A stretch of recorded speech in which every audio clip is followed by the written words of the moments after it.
selama-lamanya dan tidak pernah berubah. Yang berubah, yang berbeda itu adalah pengalaman-pengalaman kita. Di antara pengalaman-pengalaman itu ada satu titik di mana Allah membuat kita masuk dalam era baru bersama Allah. Dan saudara tidak ingin kembali pada masa yang lama, masa yang sudah lewat. Sama seperti umat Allah pada masa itu, setelah 430 tahun tinggal di Mesir turun-temurun, Allah membawa mereka keluar dengan cara-cara yang tidak pernah dipikirkan oleh manusia. Dan bukan hanya keluar dari Mesir saja, tapi Allah juga memberikan penanggalan baru untuk umatnya. Sebab selama ini umat Allah mengikuti penanggalan Mesir, yang artinya sama dengan mengikuti seluruh tradisi, mengikuti seluruh upacara-upacara keagamaan Mesir. Keluaran 12 ayat 2. Sejak sekarang bulan ini menjadi bulan pertama dan bulan yang penting dalam penanggalan Yahudi. Tuhan mau supaya umat bukan hanya badannya saja yang keluar dari Mesir, tapi juga pikirannya tidak lagi terikat dengan upacara-upacara di Mesir, di mana mereka dulu ikuti selama ratusan tahun, termasuk cara hidup bangsa Mesir mereka ikuti. Saudara-saudara, mulai kemarin pada saat-saat teduh, saya menyajikan saat teduh ya saudara, untuk puji-pujian kepada Allah saya sertakan linknya saja. Sebab saya menghindari klaim hak cipta. Saya berusaha sebisa mungkin untuk menghindari klaim hak cipta. Klaim hak cipta yang paling parah itu kalau YouTube menghapus secara otomatis. Saya berharap saudara dapat memahaminya. Saat teduh kita hari ini dari Keluaran 12 ayat 1 sampai 28. Tetapi kita akan membacanya dari ayat 12 sampai 14 saja. Demikian sabda Allah. Keluaran 12 ayat 12 sampai 14. Ayat 12, sebab pada waktu malam ini aku akan menjalani tanah Mesir, dan semua anak sulung dari anak manusia sampai anak binatang akan kubunuh, dan kepada semua Allah di Mesir akan kujatuhkan hukuman. Akulah Tuhan. Ayat 13, dan darah itu menjadi tanda bagimu pada rumah-rumah di mana kamu tinggal. Apabila aku melihat darah itu, maka aku akan lewat daripada kamu, jadi tidak akan ada tulah kemusnahan di tengah-tengah kamu apabila aku menghukum tanah Mesir. 14, hari ini akan menjadi hari peringatan bagimu. Kamu harus merayakan sebagai hari raya bagi Tuhan turun-temurun. Kamu harus merayakannya sebagai ketetapan untuk selamanya. Di dalam pasal 12 ini umat Allah sedang siap siaga untuk segera keluar dari Mesir dengan bergegas-gegas. Di tengah-tengah persiapan itu Tuhan memerintahkan untuk merayakan Paskah. Dalam perintahnya itu saudara, Tuhan mulai dengan firman begini. Keluaran 12 ayat 1 sampai 2. Berfirmanlah Tuhan kepada Musa dan Harun di tanah Mesir.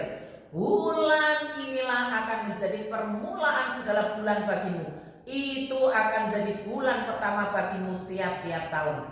Saya membaca ayat ini telah berulang-ulang saudara. Dan ya biasa-biasa saja, tidak ada sesuatu begitu. Tetapi saudara, pada saat persiapan saat teduh ini, saya akan membaca seluruh pasal-pasalnya. Kalau di dalam saat teduh kita hanya tampilkan 2-3 ayat. Tapi sebenarnya saya membaca seluruh, misalkan 2 pasal, saya baca semuanya. Kalimat dari pasal ke pasal, dari ayat ke ayat saya cerna benar. Dan saya baru tahu sekarang, Roh Kudus membukakan mata rohani saya, bahwa Allah bekerja itu tidak setengah-setengah pada saat membebaskan umatnya dari perbudakan Mesir. Allah tidak hanya merancang fisiknya saja yang bebas, tapi rancangan Allah itu membebaskan fisik, tubuh, dan juga jiwanya. yang dibawa, yang dibebaskan dari Mesir. Salah satunya adalah dengan menetapkan penanggalan baru versi bangsa Yahudi sendiri dan tidak lagi memakai penanggalan Mesir. Ini yang saya katakan sangat menarik.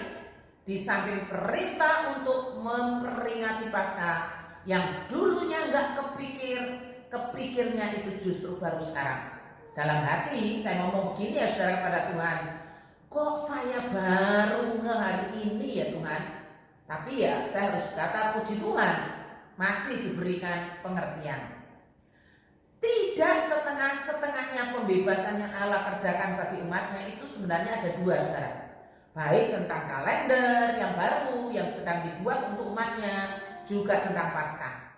Mari kita bedah sedikit tentang alasan mengapa Allah menetapkan penanggalan baru bagi umatnya.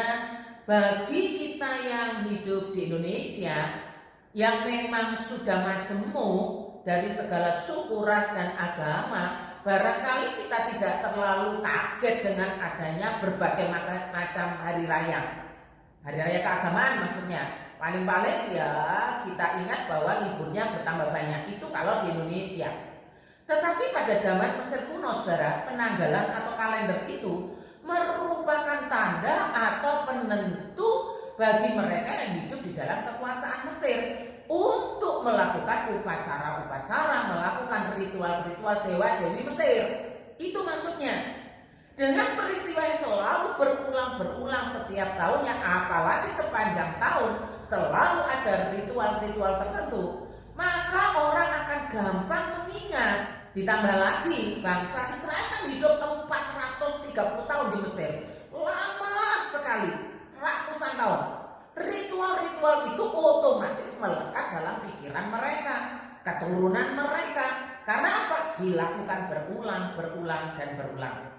Ini loh yang Tuhan mau garap dengan ditetapkannya penanggalan atau kalender versi bangsa Yahudi sendiri oleh Allah. Sehingga pikiran umat akan beralih pada ritual kepercayaan kepada Allah mereka sendiri. Saya bersyukur menemukan firman ini saudara. Saya lebih bersyukur karena Roh Kudus mencelikkan mata rohani saya.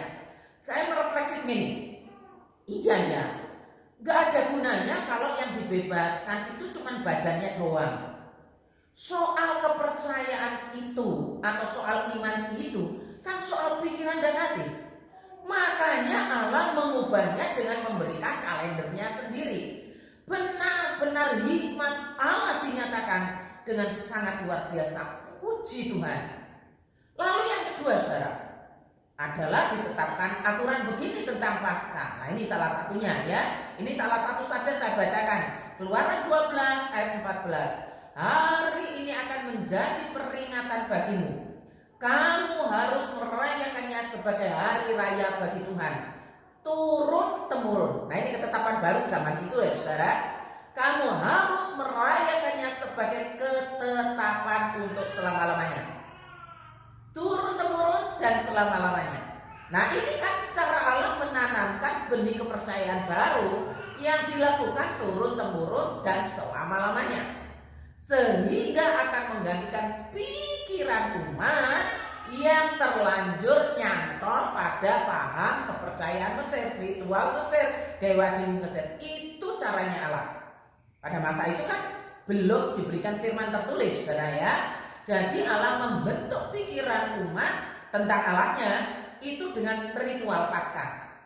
Sebab itu disebut sebagai hari raya bagi Tuhan.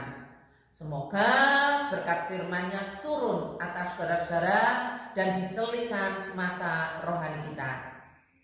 Mari kita berdoa. Terima kasih Tuhan, seperti Tuhan mengembalakan umat-Mu pada mulanya, di mana pikiran mereka sangat terikat kuat dengan berhala-berhala Mesir dan cara hidup bangsa Mesir selama ratusan tahun dari generasi ke generasi. Maka ketika Engkau membebaskan mereka dari perbudakan, Engkau tidak hanya membebaskan tubuhnya saja, melainkan juga pikiran dan hatinya. Dan itu hamba kenali dengan dua cara, yaitu dengan penetapan penanggalan baru, kalender baru, dan Paskah yang harus dirayakan turun-temurun. Terima kasih Tuhan. kiranya Roh Kudus menanamkan pikiran ini dalam batin hamba-Mu dalam menggembalakan jemaat-Mu di GKT Banyuwangi. Bagaimana membawa pikiran hati mereka mempercayai Allahnya dengan sungguh-sungguh. Terima kasih Tuhan. Di dalam nama Tuhan Yesus kami berdoa. Amin.